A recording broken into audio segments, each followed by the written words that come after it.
जय श्री राम कृष्ण वंदे जगत गुरु हम भजन भागीरथी के अविरल पर्वा में आप सर्व आत्मीय बंधुओं का हार्दिक स्वागत है, अभिनंदन। सदा की भांति आज की नित्य सत्संग का प्रसंग है अरना झरना तीर्थ का महत्व। जय बोलो अरणेश्वर महादेव की जय हो, ये द्वारिका नाथ की जय हो, जय हो। हमारी भारतीय संस्कृति पुरातन परंपरा सनातनी परंपरा में एक विशेष उत्सव दिए जाते हैं और वैसे तो सनातनी परंपरा में 7 बार 9 त्योहार कहा गया है। ऐसे महात्म्य होते हैं जो इस सनातनी परंपरा में तीर्थाटन का भी विशेष महत्व होता है और भारत एक तीर्थों का देश ही कहा गया है। हमारे यहाँ कई तीर्थ हैं, चारधाम 68 तीर्थ। तो इस संसार की कार्यशैली में, इस ग्रस्त जीवन की क्रियाकलाप में व्यस्त मानव के लिए कुछ ऐसा समय जो प्रकृति स्वरूप समसामयिक स्वरूप से दिया गया है, इसको विशेष होते हैं। उसी में से एक है कार्तिक पूर्णिमा।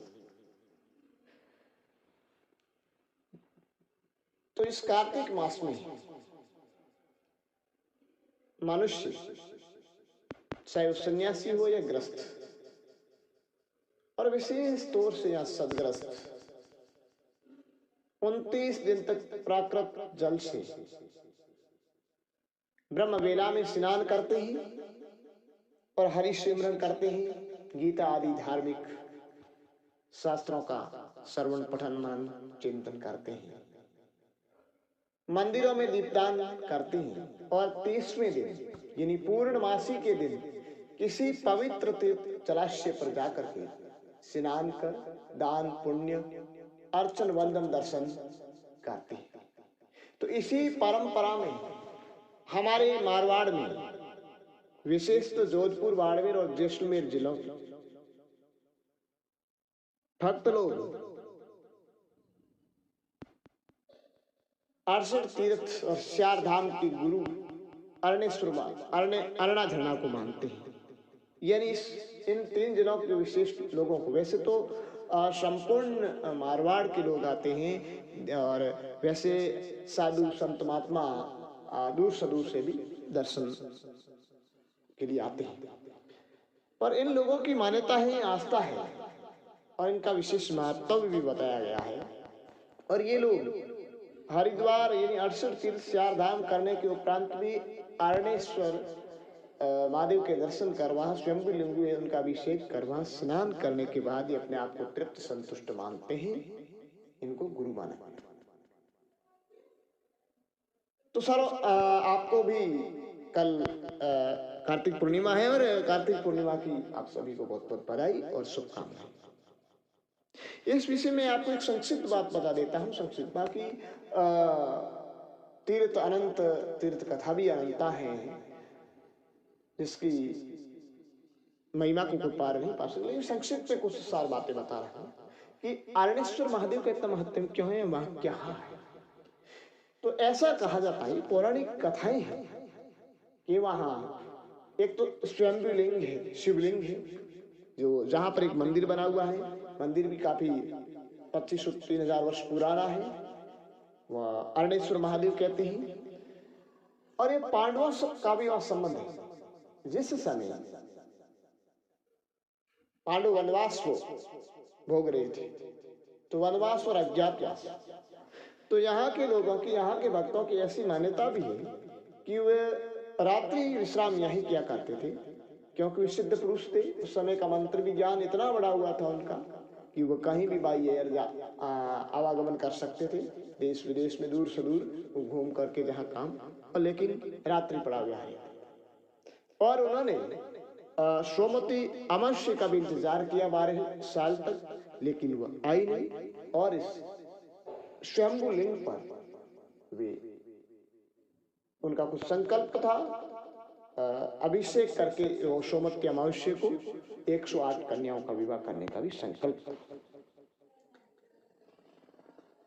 और वह एक पांडु साड़ बनी हुई, इसको भीम गुफा भी कह सकते हैं, जिसमें 5 पांडु थे, पांचों पांडुओं के अलग अलग रूम बने हुए।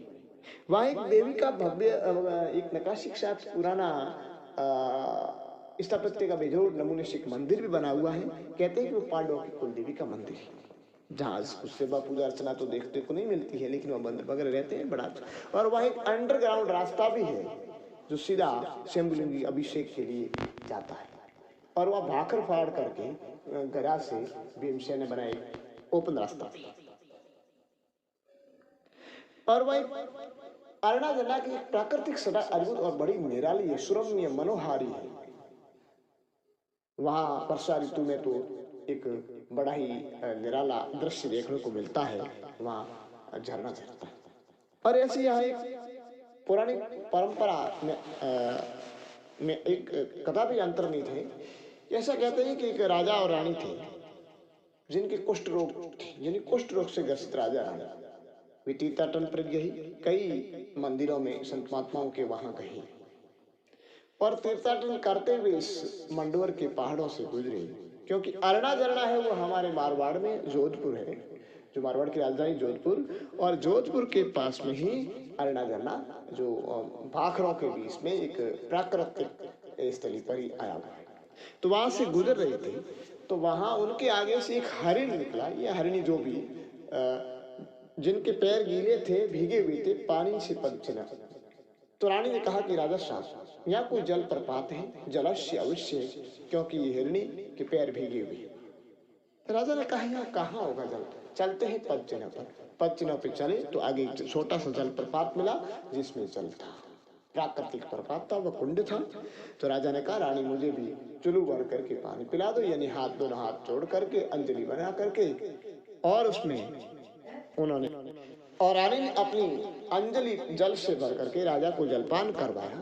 फिर राजा ने अपना मुंह धोया, रानी ने भी पैर मुंह वगैरह स्नान किया और शरीर को आराम आने लगा। धीरे धीरे वहां ध्यानस्थ हुए, वहां सेवा शुश्रूषा की, आराम किया और देखते ही देखते काया कंचन सी हो गई और एक अद्भुत चमत्कार देखा जो लोगों में एक प्रचार हुआ, लोग वहां आने लगे। और एक ऐसी कथा भी आती है कि इंद्र के लड़के को श्राप हो गया जिससे वह गधा का रूप हो गया, उसका मुख और पैर गधे के हो गए।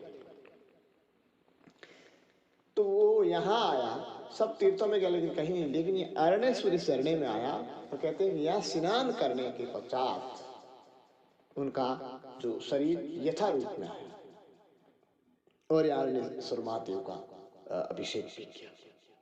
तो ऐसी कई कथाएं हैं। ऋषि यहाँ कोई तपस्या करता था, या कई अप्सराएं जो श्रापवत हिरणी बन करके यहाँ आई और जल में नहा करके वो अपने मोक्ष को प्राप्त हुई। कई ऋषि महर्षि संत महात्माओं ने तपस्या की।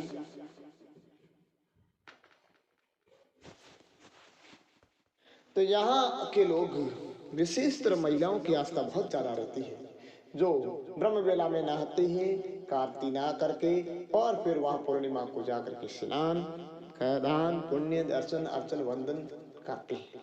इसका बड़ा महत्व में बताया गया है। 68 तीर्थ और 4 धामों के गुरु अरण्येश्वर, अरना झरना का अरण्येश्वर महादेव। अगर हम मारवाड़ का कुंभ कहें तो भी कोई अतिशयोक्ति नहीं होगी, क्योंकि यहाँ कार्तिक पूर्णिमा को इतना जन सैलाब भक्तों का उमड़ पड़ता है। जन्मेदिनी एक कुंभ की तरह साधु सन्यासी बाल बच्चे बूढ़े सर्व धर्म के सर्व जाति के बिना भेदभाव वहां स्नान करते हैं, मिलते हैं, दर्शन वंदन अर्चन पूजन करते हैं। एक ऐसा अद्भुत नजारा मिलने को लगता है कि यह एक मारवाड़ का कुंभ की तरह अरना झरना।